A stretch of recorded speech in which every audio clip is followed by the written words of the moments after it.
Spomeňme teda ešte nejaký ďalší problém dnešnej doby, ktorý sa týka financií a je to, dá sa povedať, celosvetový problém. Populácia nám stárne. Áno, to máš pravdu, dochádza k tzv. Demografickému obratu. To znamená si toľko, že v dnešnej dobe ľudia sa dožívajú viac a viac rokov a stále sa rodí menej a menej detí. To znamená, že tu je problém hlavne dôchodkov.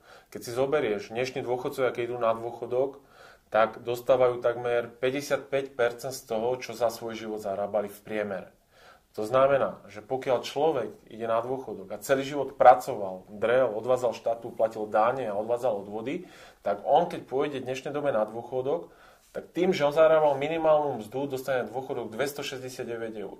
Dokázala by si vyžiť z 269 eur na mesiac? Určite nie. Určite nie. A dôchodky sú celosvetový problém. To nie je problém Slovenska, to je problém celého sveta. A tu nás si treba uvedomiť, ten demografický obrat funguje následovne.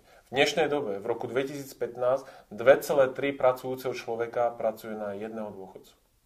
Áno. Preto má ten dôchodca 55% z toho, čo zarábal za ten svoj život. Ale za 30-40 rokov, keď pôjdeme na dôchodok my, tak 1,2 pracujúceho človeka bude na jedného dôchodcu. Naše dôchodky budú 25% z toho, čo my za ten svoj život budeme zarábať. Teraz ľudia nedokážu vyžiť z 55. Ako my potom dokážeme vyžiť z toho. Preto sú ľudia, alebo by sa ľudia mali zamyslieť na to svojou budúcnosťou a mali by sa na to pripraviť. A pripravia sa na to tak, že budú rozumieť svojim peniazom, budú finančne gramotní, budú sa finančne vzdelávať a pokiaľ budú tú rezervu vytvárať, čo je v dnešnej dobe nevyhnutnosť, tak ju budú vytvárať efektívne.